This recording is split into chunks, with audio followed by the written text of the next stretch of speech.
నమస్కారం ప్రియా చౌదరి గారు. నమస్తే నాన్న. వైఫ్ అండ్ హస్బెండ్లో మనం ఎక్కువగా చూసేటువంటిది ఒకటే, అప్పుడు దాకా జీవితాన్ని బాగా లీడ్ చేసుకుంటూ వస్తారండి, బాగుంటారు. ఒక్క సమస్య చిన్నది ఒకటి స్టార్ట్ అయిందనంటే దాని నుంచి నాకు నమ్మకం లేదు పోయిందంటారు. అది ఒకసారి చెప్తే ఓకే, జీవితాంతం ఎంత హానెస్ట్గా ఉన్నా కూడా నాకు నమ్మకం లేదు, నీ మీద నాకు నమ్మకం లేదు. ఇవాళ ఎంతమంది జంటలు ఫేస్ చేస్తున్నారంటే ఏజ్తో కూడా సంబంధం లేదు.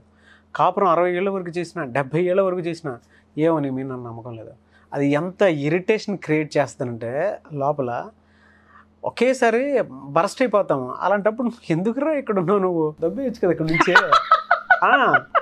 ఆ టైపు ఆ అమ్మాయికైనా సరే అంటే చెప్పాలనిపిస్తుంది కదా, ఎందుకు ఆ మాత్రం ఉంటావు నువ్వు కాపురం చేయడం, వెళ్ళిపోవచ్చు కదా వదిలేసి, వదలరు కానీ నీ మీద నమ్మకం లేదంటారు.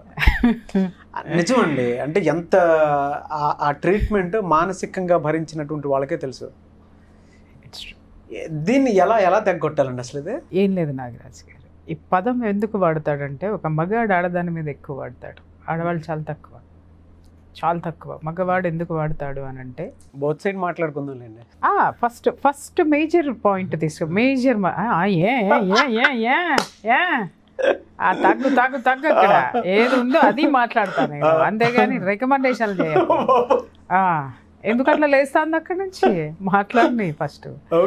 ఎందుకంటే నీలాంటోడికి ఏమవుతుంది, అమ్మో ఎక్కడ నాకంటే నా పిల్లం ఎక్కడ గొప్పగా ఎదిగిపోతుందో, అరే తను ఎంత కోఆపరేట్ చేస్తే నువ్వు ఇంత ఎదిగినావురా అని 26 సార్లు ప్రియా చౌదరి నా ఎదురకుండా కూర్చుంటే మాట్లాడుతుంది, లోపల ఎక్కడో కాలుతుంది. ఎందుకంటే రాత్రి 12:30 దాకా నిద్రపోకుండా ఎవరెవరిని ఇంటర్వ్యూలు చేయాలి, ఏం ఇంటర్వ్యూలు చేయాలి, ఏ సబ్జెక్ట్ ఎత్తుక్కోవాలని నేను సర్చ్ చేయడం ఆలోచిస్తూ ఉంటాను.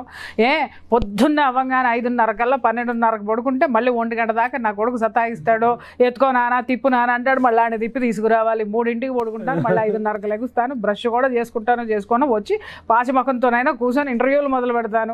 ఆ ఇంటర్వ్యూలు బ్లాక్ బస్టర్స్ అవుతా ఉంటాయి. ఇక్కడ ప్రియా చౌదరి కూర్చోగానే ఊరే అయ్యా ఎంత విద్య ఎంత కోఆపరేట్ చేస్తే నువ్వు ఇంతోడు అయ్యావు, ఆ పిల్లని మెచ్చుకోవాలి నాయన నిన్ను భరిస్తున్నందుకు అని మాట్లాడుతూ ఉంటే ఎక్కడో కాలుతుందన్నమాట. అరే ఏంది ఇది, నేను ఇంత కష్టపడుతుంటే క్రెడిట్ అక్కడ చెప్తుంది, ఇక్కడ నన్నేమో ఏం తమాషకుందా ఏంట్రా అని పేలాలు పేలినట్టు వెళ్తూ ఉంటుంది. ఇంట్లో ఎక్కడో కూర్చున్నామండి పొగుడుతూ ఉంటుంది, ఆ క్రెడిట్ ఆవిడకి వెళ్తుంది. నిన్న కదా గుర్తించాలి అని నువ్వు ఫీల్ అయ్యావు అనుకో, అర్థమైందా? ఫీల్ అయ్యావు అనుకో, అప్పుడు ఏమవుతుంది, ఆ కసి ఎక్కడ చూపిస్తావు నువ్వు, ఆ ఇన్సెక్యూర్ ఫీలింగ్ ఎక్కడ చూపిస్తావు నువ్వు, వెళ్ళిపోద్ది అక్కడ. ఇక్కడ నువ్వేం మాట్లాడలేవు, ప్రియా చౌదరి నేను మాట్లాడలేవు. ఓకే, ఎందుకు? నీకంటే వయసులో పెద్దదనుకో, నీకంటే కొంచెం కాస్త దునియాని చూసి వచ్చిందనుకో, నీకంటే సీనియర్ కాబట్టి ఏదన్నంటే బ్యాగ్ ఉచ్చుకుని బయటకు వెళ్ళిపోద్ది, చెప్పా పెట్టకుండా బ్యాగ్ ఉచ్చుకుని బయటకు వెళ్ళిపోద్ది. మళ్ళీ అమీర్పేటలో ఇల్లు ఎక్కడ ఉందో ఎత్తుకుంటూ మళ్ళీ పోవాలి. తెలిసిన ఇల్లే కాబట్టి గబాలు వెళ్ళి రావాలి. వెళ్ళినా ఓ పట్టానికి కింద నుంచి పైకి పంపరు, పంపించినా ఆవిడ తలుపు తీయదు, తీసినా మాట్లాడదు. ఎన్ని సావులు ఎందుకు చావాలి? ఇక్కడ ట్రిగ్గర్ నొక్కేస్తే పోలేదా? అది ఆ ట్రిగ్గర్ ఎక్కడ పాయింట్ అవుతుంది అంటే ఎక్కడ వెళ్తుంది అంటే ఇక్కడ ఇంట్లో వెళ్తుంది అన్నమాట. అర్థమైందా? అప్పుడు ఏమవుతుంది, ప్రియా చౌదరిని అనాల్సినటువంటి పదాలన్నీ కూడా అటు వెళ్ళిపోతా ఉంటాయి. ఏంటి చాలా గొప్పదాన్ని అనుకుంటా ఏంటి నువ్వు అంటే, ఏదైనా సలహా ఇవ్వబోయింది అనుకో భార్య, నీకేం తెలుసు, ఏం గొప్పదాన్ని అనుకుంటున్నావా, ఏం చూసావు నువ్వు దునియాని, పొద్దున్న లెగిస్తే నేను ప్రపంచాన్ని చూస్తున్నా, నీకేం తెలుసు మహా అయితే, ఎంఎస్సీ చదివావో ఎంఏ చదివావో వచ్చు పోకడాలు ఏం చదివావో కాలేజ్ వరకు తెలుసు, నీకేం తెలుసు అని అనగానే పాపం ఏదో నిర్మలమైన మనస్సుతో ఏదన్నా చెప్దామని ఆ పిల్లని, ఏంటిడికి ఏమైంది, నిన్నదా బాగానే ఉన్నాడు, పోలే నా భర్తే కదా. తర్వాత అది రాను ఎలా అవుతుంది అంటే నాగరాజు, ఇది ఒక సెక్టర్ ఆఫ్ ఇది. రెండోది ఉంటుంది, ఈడెక్కడో కుంపటి పెడతాడు, ఈడెవడనో గోకుతాడు, ఈయనెవరితో గోకుద్ది. అర్థమైందా? దీన్ని నోరు మోయించి ఇంట్లో చెప్పు కింద తేలులాగా తొక్కిపెట్టి ఉంచాలి. వాడిని క్వశ్చన్ చేయనివ్వకూడదంటే దీన్ని ఆత్మన్యూనతా భావానికి గురి చెయ్యాలి. నెంబర్ 1 ఒకటి.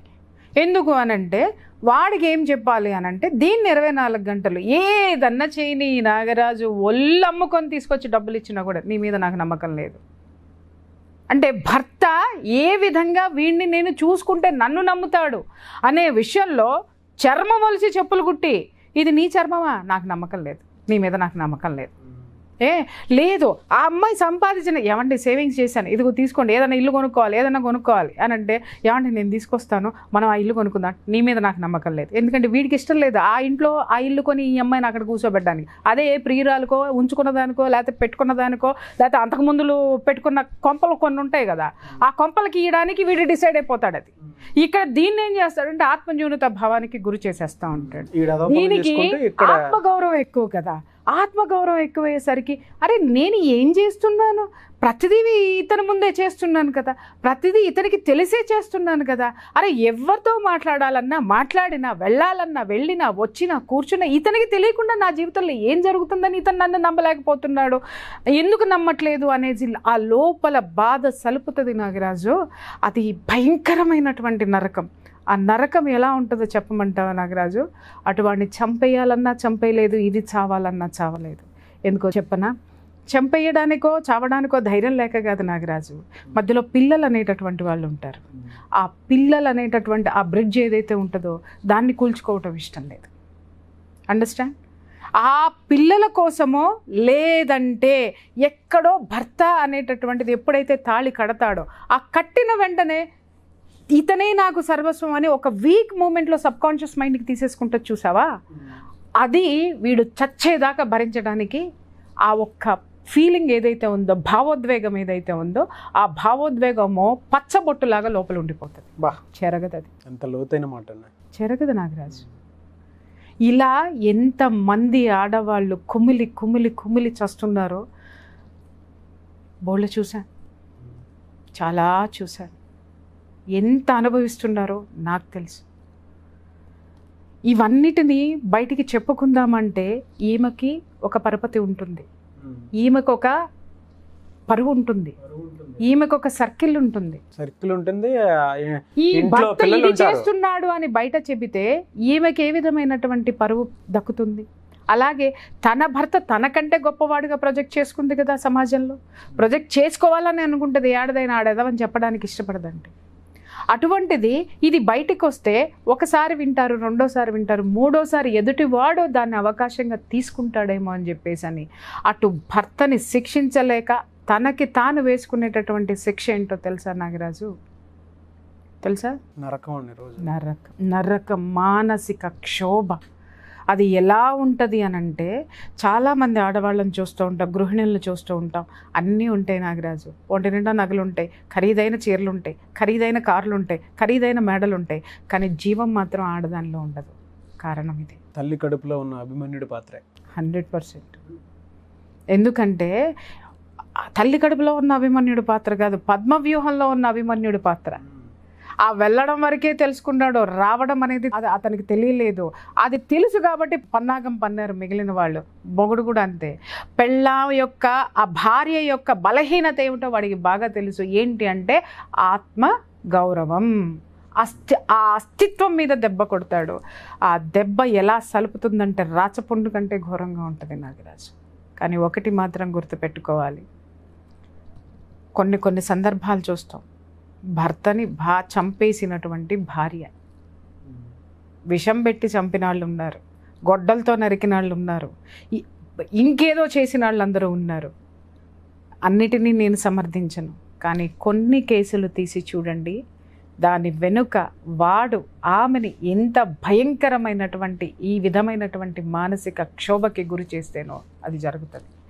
ఎందుకు జరుగుతుంది మీరు అనొచ్చు, విడాకులు తీసుకొని బయటికి వెళ్ళిపోవచ్చు కదా మేడం అని చెప్పేసాను. వాడు వెళ్ళనివ్వడు నాగరాజు, వీళ్ళు రాలేరు నాగరాజు. ఏదో ఒక క్షణికావేశము అని మనం మాట్లాడతాం, అది క్షణికావేశం మాత్రం కాదు. ఎంతో కాలం నుంచి భరించి భరించి భరించి చివరికి ఇలాంటి హత్యలకి దారి తీసేటటువంటి హత్యలు కూడా కొన్ని ఉన్నాయి అని మాత్రం నేను చాలా స్ట్రాంగ్గా చెప్పగలను. నేను ఇది ఎందుకు వస్తుంది నాగరాజు? అందమైన జీవితాన్ని గడపటం అనేది ఎవడికి ఎందుకు చేత కాదు నాగరాజు? ఒక ఆడది అంత బలహీనురాలా? ఒక వెధవని బలహించేంత బలహీనురాలా అంటే కాదు. చాలా ధైర్యవంతురాలు, చాలా ఓర్పువంతురాలు. ఆ ఓర్పును వాడు క్యాష్ చేసుకుంటున్నాడు అంతే. కానీ ఆ ఓర్పు గనక దాటిందో ఏ క్షణమైనా ఏదైనా కావచ్చు, ఆపలేడు. వాడేమంటాడంటే కోర్టుకు వెళ్తావా, ఎల్లు, నలుగురిలో అల్లరి చేస్తావా, చెయ్యి, ఇలా రెచ్చగొడతాడు. ఆవిడ విని విని విని విని ఏమవుతుందంటే వీడు కోర్టుకు వెళ్ళినా లాభం లేదు, వీడిని రచ్చకిచ్చినా లాభం లేదు, పోలీస్ స్టేషన్లో పెట్టినా మళ్ళీ బయటకు వస్తాడు, వీడిలో ఉన్నటువంటి అహాన్ని చంపాలి అంటే మార్గం ఏంటంటే వీడిని చంపటమే అనే స్థితికి వచ్చిన ఆడవాళ్ళు చాలామంది ఉన్నారు. జాగ్రత్త. ఎందుకంటే నేను చూస్తున్నాను, ఎంతోమందిని ఆపాను, ఆపుతున్నాను. క్షణం నిన్ను నువ్వు కాపాడుకోగలవా? అలాంటిది ఆడదానిలో భూదేవంత ఓర్పు ఎంత ఉందో, పరాశక్తి అంత, చండి, చండిక, చాముండి, ఇవన్నీ ఆడదానికి పేర్లే. అంత ఉంది రౌద్రం. ఆ రౌద్రాన్ని బయటికి మాత్రం తీయకండి. అది ఒక్కటే నేను చెప్పగలిగింది. ఇకపోతే మీరు both sides of the coin మాట్లాడుకుందాం. ఆడవాళ్ళ దగ్గరికి వద్దాం. మగవాడి పట్ల నమ్మకం లేదు అని ఒక ఆడది మాట్లాడుతుంది అని అంటే దానంత వెధవ అది జీవితంలో బతికి ఉన్నా చచ్చినట్టే. అర్థమైందా? జీవోత్సవం అది. ఈ కరెక్ట్ పదం వచ్చింది, జీవోత్సవం అది. ఎందుకంటే సమాజంలో నీకు ప్రొటెక్షన్ ఇచ్చేది కుటుంబం. ఆ కుటుంబంలో ఆ ప్రొటెక్షన్ని కాపాడేటటువంటి వ్యక్తి ఎవరైతే ఉన్నారో భర్త. నీకు అన్నీ ఇస్తున్నప్పుడు ఒకటో చిన్నది క్షమించగలిగినటువంటి తప్పులు చేసినప్పుడు క్షమించాలి. ఇందాక నేనేం చెప్పాను, ఎంత చేసినా కూడా స్వీకరించినటువంటి మొగుడు ఎలా ఉంటాడంటే భార్య అందంగా తయారైనా వాడికి నచ్చినా కూడా వాడికి పొగడ్డానికి అహం అడ్డొస్తుంది. ఎందుకంటే నేను దీన్ని పొగిడేశాను అని అంటే ఇది నా నెత్తిన ఎక్కడెక్కి కూర్చుంటుందో, లేకపోతే రేపటి నుంచి దీంతో నేను రొమాంటిక్ పాటలు పాడాలేమో, దీని ముఖంతో నేను ఎందుకు పాడాలి, నాకెందుకు ఆల్రెడీ ఉన్నారు కదా పక్కన యంగ్ అండ్ ఎనర్జెటిక్గా జనాలు, కాబట్టి లేదా ఇంకెవరైనా ఉన్నారు కదా నాకు ఆల్రెడీ, నేను వాళ్ళకే అంకితమై ఉన్నాను, దీనికి అంకితమై లేను. కాబట్టి అందంగా అలంకరించి కనపడినా కూడా కావాలని క్రిటిసైజ్ చేసి ఆత్మన్యూనత భావానికి గురి చేసేటటువంటి వాళ్ళు చాలామంది ఉన్నారు నాగరాజు.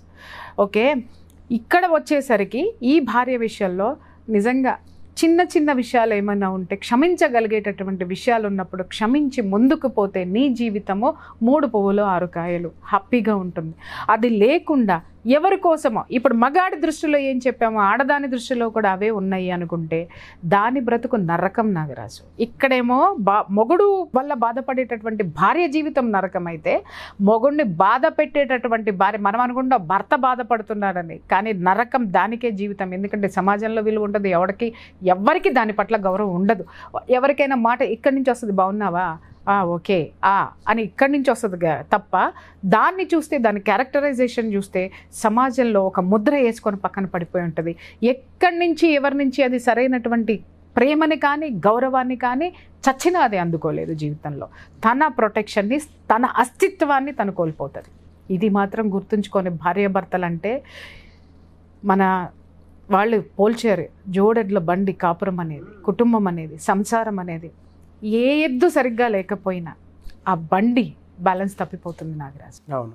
ఇంకొకటి, మీకు ఇష్టం లేనప్పుడు, నీ భార్య నీకు ఇష్టం లేనప్పుడు, నీ భార్య లేదు నీకు ఇంకా వేరే జీవితం ఉన్నప్పుడు కూర్చోబెట్టి కన్విన్స్ చేసి నీ జీవితం నువ్వు బతుకు, ఆవిడ జీవితం ఆవిడ బతుకుతుంది.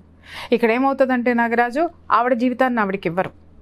ఓకే, వీడు మాత్రం ఎంజాయ్ చేసేస్తూ ఉంటాడు. వీడు మాత్రం ఎన్ని కారణాలు చెప్తాడంటే, ఒరే ఎందుకురా నువ్వు ఇట్లా చేస్తున్నావు, ఎందుకురా భార్యను వదిలేసి ఇలాంటి లత్కోరపాలను చేస్తున్నావు అని మనం అడిగితే, వాళ్ళు నాకు ఎంత హెల్ప్ చేస్తున్నారో తెలుసా, ఈ కుటుంబాన్ని పోషించడానికి అని మాట్లాడతాడు వాడు. భార్యకి ఏమనిపిస్తుందో తెలుసా సార్, అంతకంటే అవమానం. ఆ లత్తుకోరు పనులు చేసి ఆ విధమైనటువంటి డబ్బుతోటి నేను బ్రతకాలనా, నా బిడ్డలు బ్రతకాలనా? అందులో ఎంతవరకు వాస్తవం ఉంది? నంబర్ ఆఫ్ కేసెస్ చూశాను, ఇలాంటివన్నీ కూడా నంబర్ ఆఫ్ కేసెస్ చూశాను. అవతల వాడినే సపోర్ట్ చేస్తుంది ప్రపంచం. ఏంటంటే అవునండి వాడికి హెల్ప్ చేస్తుంది, అందుకే హత్యలు ఎందుకు జరుగుతాయి, ఆత్మహత్యలు ఎందుకు జరుగుతాయి, ప్రపంచాన్ని కూడా కాండ్రించి ఉమ్మలేక ఇవి జరుగుతాయి. హార్ట్ని అట్లా కదిలించారు సరే, చాలామంది ఫేస్ చేస్తున్నారండి. మిమ్మల్ని పోషించడం కోసం మిమ్మల్ని సొసైటీలో నిలబెట్టడం Yes, కోసం నాకు అవసరం, ఆమెతో నాకు అవసరం, వాళ్ళు అప్పులు ఇస్తున్నారు, లేకపోతే ఆమె బిజినెస్కి నాకు హెల్ప్ చేస్తుంది, లేదా ఆమెను పెట్టుకొని నేను ఇంత చేస్తున్నాను, ఆమె లేకపోతే నేను లేను అనగానే ఈ అమ్మ బాబు కానీ ఆ అన్నల తమ్ములు కానీ లేకపోతే ఇంకా ఈయన నమ్ముకున్న లత్తుకోరు వద్దులే బూతులు వస్తాయి నాకు ఉన్న గ్యాంగ్ మొత్తం ఏం చేస్తుంది అంటే వీడిని ఇలా ఎత్తి పట్టుకొని ఆ దేవుడిని ఊరేగించేటటువంటి ఊరేగింపు దేవుడు ఉంటాడు కదా, అట్లా పల్లకీలో ఎత్తి పట్టుకొని వీడిని ఊరేగిస్తూ ఉంటారు అనమాట, దాన్ని పక్కన కూర్చోబెట్టుకొని.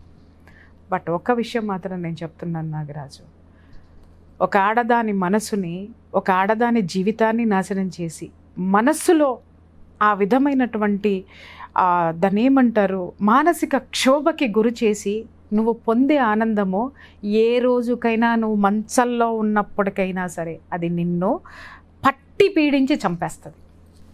ఆడదాని కన్నీళ్ళు ఊరికినే పోవండి, శాపం. అది ఏ విధంగానైనా ఆ పీడ నీ జీవితంలో వస్తుంది. నీ కూతురు జీవితంలో నీ కూతురు రూపంలో రావచ్చు, నీ కొడుకు రూపంలో రావచ్చు, నీ కొడుకు జీవితం రూపంలో రావచ్చు, నీ కూతురు జీవితంలో రూపంలో రావచ్చు, లేదా నీకు రోగం రూపంలో రావచ్చు, లేదా నీ అమ్మ బాబు రూపంలో ఏ రూపంలోనైనా ఆ పీడ, ఆ మానసిక క్షోభ ఆ చివర్లో నువ్వు పడి తీరాల్సిందే. చాలామంది ఇక్కడ ఇంకో మాట మాట్లాడతారు, పడతా నేను అని చెప్పేసని. ఇట్లాంటి వాళ్ళని కాండ్రించి ఉమ్మటం తప్ప ఇంకేం చేయలేమండి. థ్యాంక్ యూ అండి, thank you so much Priya Chaudhary garu. Thank you.